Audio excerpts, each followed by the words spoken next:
لو كان بيننا الحبيب لدنا القاسي والقريب من طيبة قبل المغيب طالبا قرب الحبيب. لو كان بيننا الحبيب لدنا القاسي والقريب من طيبة قبل المغيب طالبا قرب الحبيب. Assalamualaikum warahmatullahi wabarakatuh. Alhamdulillah, salatu wassalamu ala rasulillah Sayyidina Muhammad ibn Abdillah wa ala alihi wa sahbihi wa man tabi'ahu wa mawala. Alhamdulillah, pada kesempatan kali ini kita dapat bertemu kembali Ananda pada video pembelajaran daring. Mudah-mudahan Ananda selalu dalam keadaan sehat walafiat ya. Jangan lupa kita untuk tetap selalu rajin mencuci tangan ya, menjaga jarak. Dan ingat Ananda sekarang di rumah bukan berarti Ananda tidak belajar ya. Ananda di rumah tetap belajar, tetapi belajarnya dari rumah. Ingat ya Ananda. Nah, ini untuk mengingatkan kembali dan menyemangati Ananda semuanya ya. Walaupun di rumah tetap rajin belajar ya, mengulang-ulang pelajaran yang telah disampaikan oleh Bapak dan Ibu guru lainnya ya. Pada kesempatan hari ini Bapak akan menyampaikan lanjutan materi kita pada pelajaran keempat, yaitu akhlak terpuji atau akhlak mahmudah. Apa yang akan dipelajari? Yaitu rendah hati, santun, ikhlas, kasih sayang, dan taat. Nah, materi-materi ini yang nantinya akan Bapak jelaskan. Baiklah Anda, Bapak harapkan Anda dapat memperhatikan video ini dari awal hingga akhir ya, jika berkemungkinan untuk menyaksikan video ini ya. Nah, Rasulullah Shallallahu Alaihi Wasallam semasa mudanya terkenal memiliki akhlak yang luhur sehingga beliau dijuluki dengan Al-Amin ya. Artinya orang yang terpercaya. Setelah menjadi Rasul pun budi pekerti masih tetap tinggi. Sifat Rasulullah ini wajib kita jadikan contoh dalam kehidupan sehari-hari. Apa tadi? Ya, Al-Amin, yaitu orang yang terpercaya ya, orang yang amanah. Rasulullah. Nah, yang pertama tadi rendah hati. Rendah hati itu apa artinya ya? Nah, rendah hati itu artinya lawan katanya itu sombong. Kalau sombong itu sifat jeleknya, sifat bagusnya, sifat baiknya itu rendah hati. Rendah hati itu artinya tidak memandang rendah orang lain atau tawaduk bahasa lainnya. Rendah hati artinya tidak memandang rendah orang lain ya. Kita selalu menghormati yang tua. Kalau kita sebagai orang tua, kita yang lebih tua, kita menyayangi yang lebih muda. Ada beberapa manfaatnya kita memiliki sifat rendah hati ini, Ananda. Pertama, kalau kita rendah hati, maka kita akan memiliki banyak teman. Yang kedua, akan disenangi banyak orang.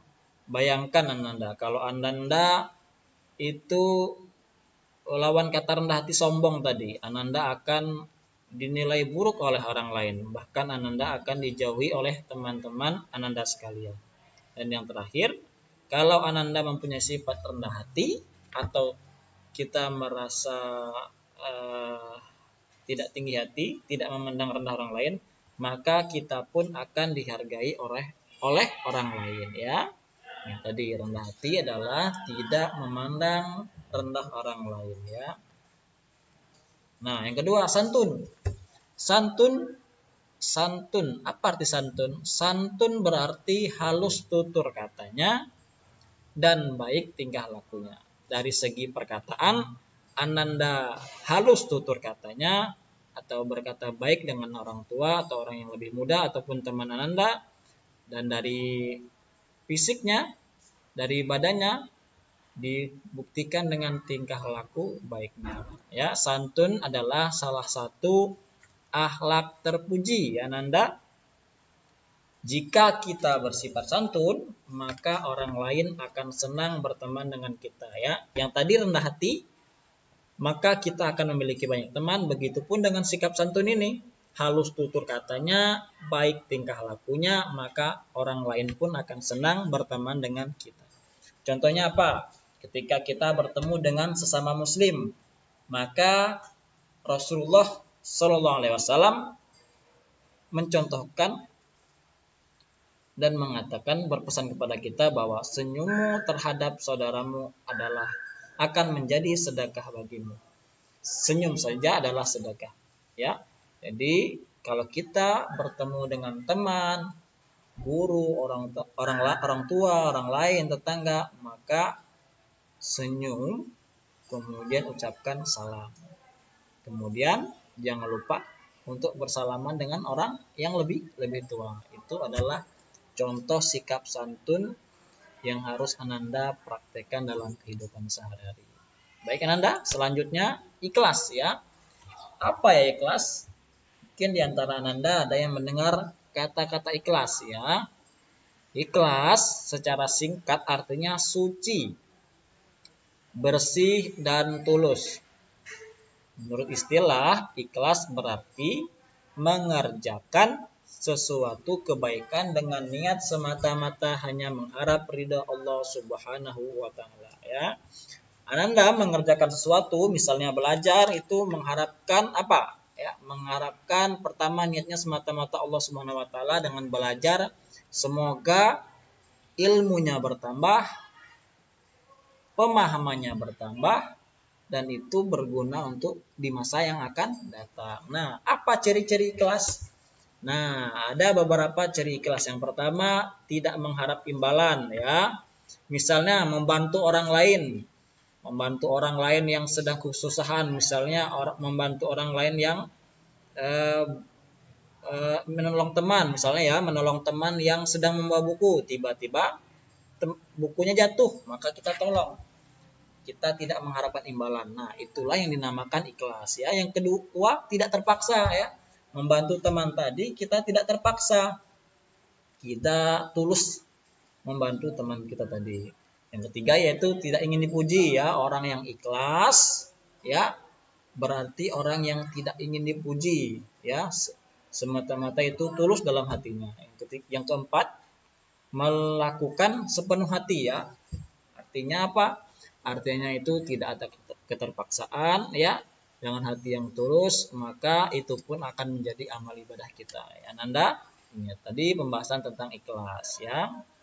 Mengerjakan sesuatu kebaikan dengan niat semata-mata hanya mengharap ridha Allah Subhanahu wa taala. Yang keempat, yang D, kasih sayang.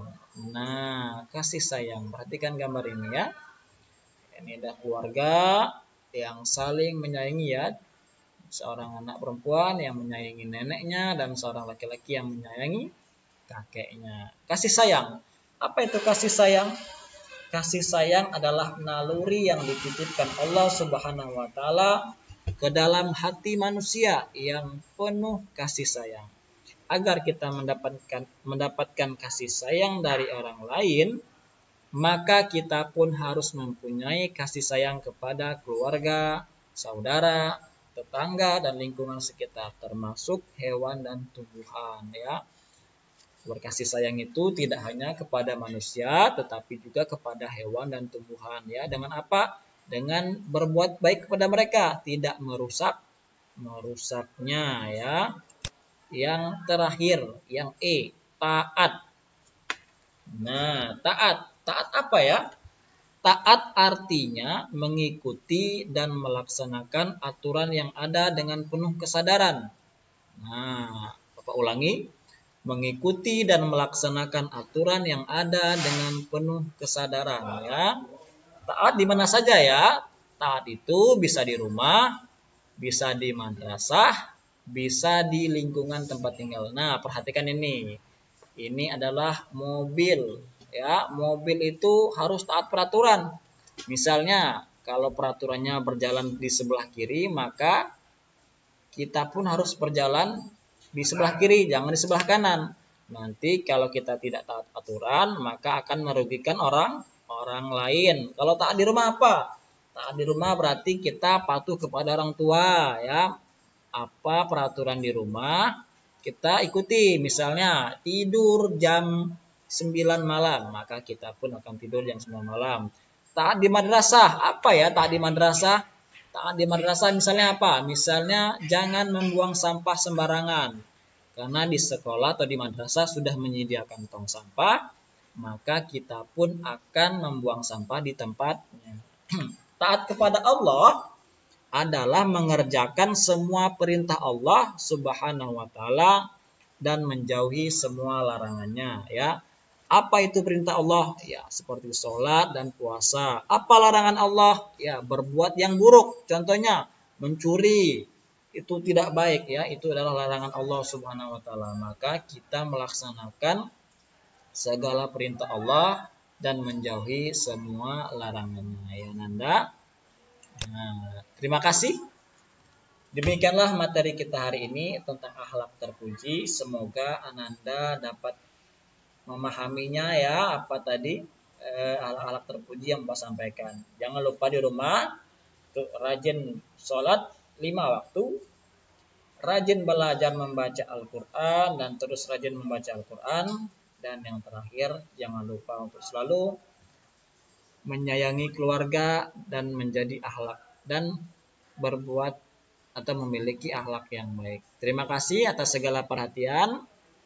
Demikianlah yang Bapak sampaikan. Bapak tutup dengan ucapan Assalamualaikum warahmatullahi wabarakatuh.